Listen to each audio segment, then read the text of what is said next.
Welcome back to another review by Mega Train Lover. Today we're having a look at a Bachmann locomotive this time, and you can probably tell from the picture on the box what it is. But it is a diesel which I've wanted for quite a long time. It is very clearly a Class 55 Deltic, and as you can see, a very special feature, DCC sound. If we turn to the side, you can see the product code is 32525DS, and it's a Class 55, number D9007, Pinza. Or Pinza, probably, no, Pinza. And it's in the British Rail two-tone green livery with DCC sound. Now, I'll talk a bit about the model itself, and then I'll get into the prototype information. Now, I am fully aware that this is no longer the newest version of the Deltic. Accurascale have released a very fine and beautiful model of the Deltic. Sadly, they are all sold out by now. So, luckily enough though, I was browsing through eBay and I saw this model for a very good price. It was less than 200 quid for a Deltic, which obviously is a very large diesel, and it was, you know, and it had DCC sound already fitted. I said, why not? You know, it's very rare to get a sound fitted model for less than £200. Sometimes it's even hard to get a sound fitted model for less than £300. So, you know, the opportunity arose and I took it. And you know, this is the standard version of the Deltics that Bachmann produced for many years. I don't think they do so anymore. You know, because Accurascale have practically superseded them.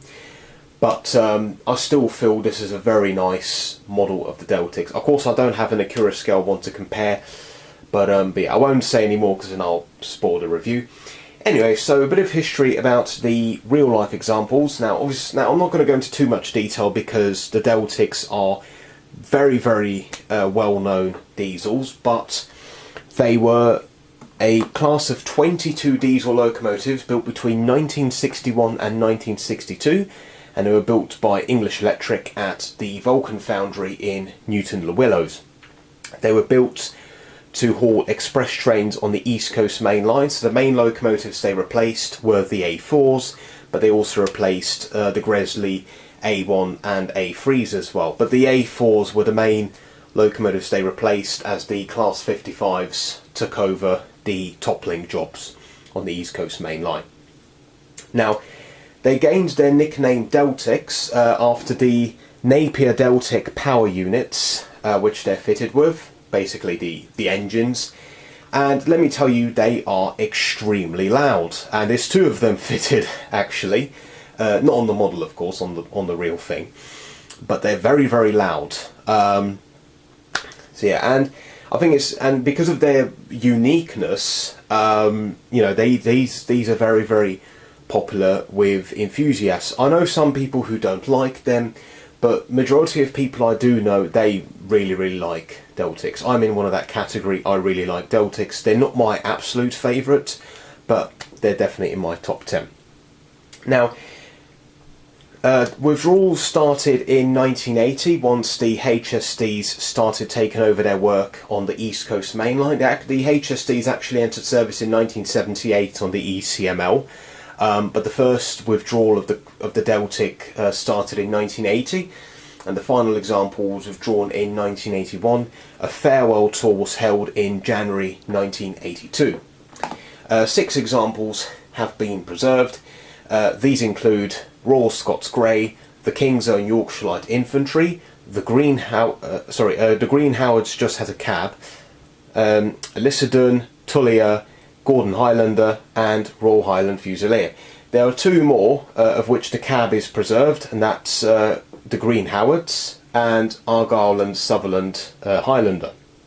But there are 6 complete engines preserved. Probably the most well known is Royal Scots Grey, which was actually the first Deltic to be built in 1961, and it's numbered D9000 or 55022, depending on which livery it is in.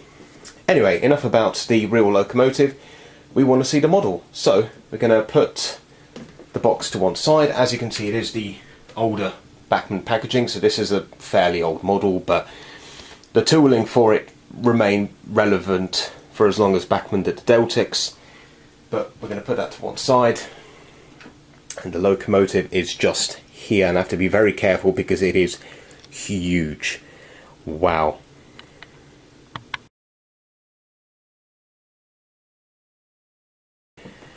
Wow. What can I say? I mean, it's absolutely beautiful. The livery we'll start with the livery. The livery application on this is spot on. It's beautiful. This, you know, the the standard dark British Rail green with this lighter colour, you know, around the sole bar. Perfect. It's just so beautifully applied. I mean, it looks stunning on the real thing, but on the model, you know, it just looks, it's so well applied that it just looks, yeah, fantastic. Livery, let's get the livery out of the way. It is fantastic. I cannot fault the livery. So let's start with the front. It's obviously got this classic look of a Deltic. It's got sprung buffers. The buffer beam detail here I've fitted myself, as it does come in the detail pack. Now, I do have a criticism to start with. I'm not really sure why, by default, the model does not come with these handrails. So these handrails, they come in the detail pack, but you have to fit them yourself. I'm not really sure why Bachmann did that. Now, if you're wondering, there is a bit of a glue mark around the lampine, because the lampine needs to be fitted separately as well. I'm not really sure why Bachmann did that. That's very unusual, but it's not, I mean, it's not too bad to fit in. It is a bit tedious, but once you get the hang of it, you're fine. But yeah, so it's got the classic, you know, Deltic appearance. The lights do work, so the head code box lights up when it's running forwards, and when it's running in reverse, the two tail lights work as well. It is a bit of a shame that there is no on-off switch for the tail lights, so it does look a bit strange when it's pulling coaches and the tail lights are on. So unlike on other Bachmann models like the Class 37 and the Class 47, both of which I've got, you can turn the tail lights on and off as an option. Well, I'm sorry, turn the tail lights off as an option if it's pulling rolling stock. But on this one you can't, which is a bit unusual, but you just have to live with it, I guess. There's the British Railways late crest applied beautifully, and its number D9007. And there is a driver at this end. You can't really see the cab. I can see that there is a bit of detail in there. Obviously not to the same standard as modern locomotives, but you know, the detail is there. And this nameplate I fitted myself, the etched nameplate that comes with it. Yes, I am aware there is a bit of glue around it. I'll pick it off later. Sorry, I'm a little bit new to this, so you know, like applying nameplates, so you might see a bit of a mess, but hopefully it's not too distracting.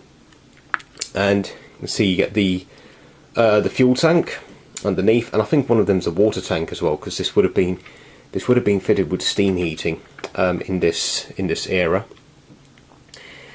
There, the bogies look very, very nice. One thing that's slightly annoying is the way the pickups are completely visible. Now, I am aware they have to be there, but from some angles it is a little bit distracting to see the pickup contact strip there. But I mean, it's not too bad. I mean, if you look at it from above, you don't see it at all. So, but it's a very minor criticism, because otherwise, I mean, it is, wow, it's a fantastically well detailed model for its age, and it's really heavy on it. And you can probably expect, you know, from considering its size, but honestly, it is very, very heavy. I'm very surprised if this would have any problems with traction, because honestly, it's so heavy. It's one of the heaviest locomotives I've handled so far, for sure. You can see you get the 4 roof fans at the top. Roof fans, I mean. The exhaust pipes are picked out very, very nicely. And you can tell it's got 2 engines from the fact that it needs 2 separate exhausts, and it's got 4 roof fans. It's a bit of a tongue twister. But yeah, and let me tell you, these locos are extremely loud. You've probably heard one running, but yeah, they are very, very loud locomotives, which I think is why a lot of people love them. But yeah, me personally as well, I mean, to be honest, I prefer diesel locomotives like the Class 37 and the Class 50, which are my top 2.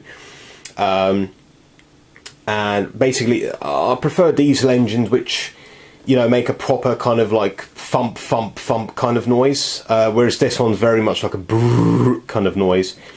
I do prefer like a Class 50 or a Class 37 type of engine, even a Class 20 engine. But I think the Deltic sound very nice as well.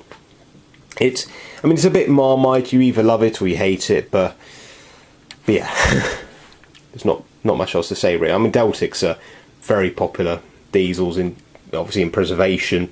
Yeah, if you bring one to visit at your heritage railway, you're going to pull the crowd with it, because they are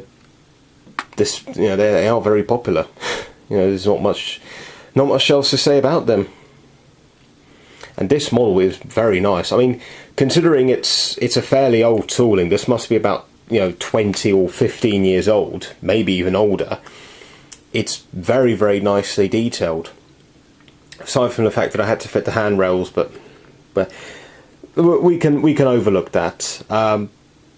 But looks may be one thing. How does she perform? Let's see. And of course, as we've already figured out, she is fitted with sound, so how does she sound? I guess. Let's find out.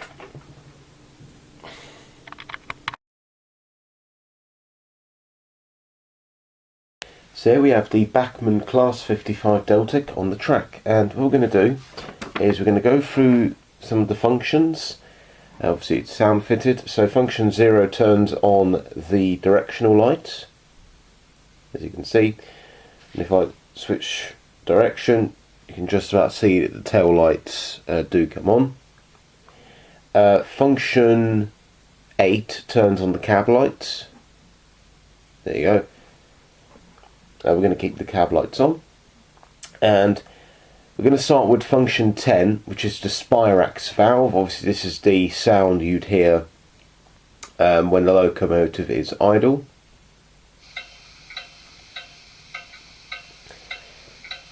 And we're going to press function 1, which is the sound.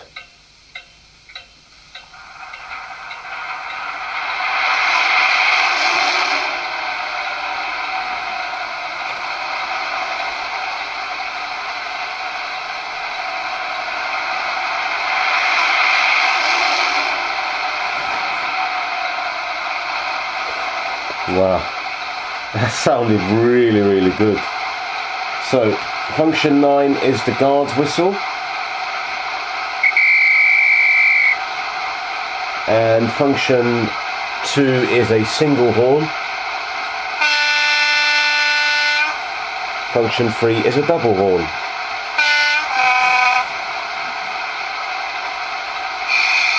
Function 4 is the air brake. That was function 4. And let's give it some power.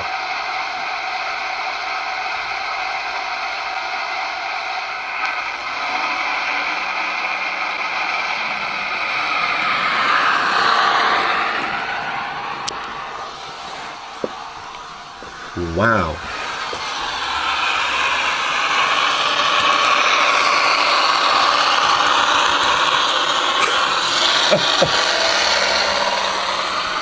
I've got no words.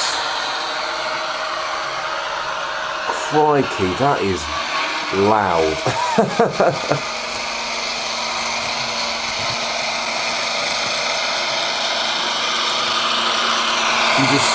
I'm not going to talk. I'm just going to let the locomotive do it for me.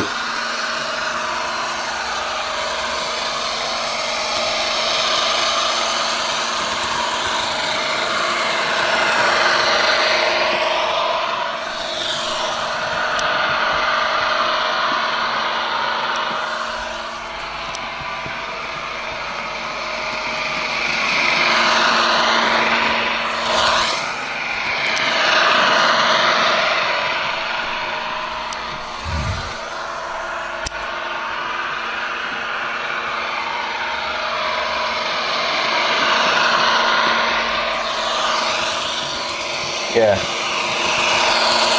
I'm honestly stunned. Considering the age of this model, the sound is very, very good. And the performance, it's running so smoothly as well. It's incredible. Let's give some tones. Yeah, there we go.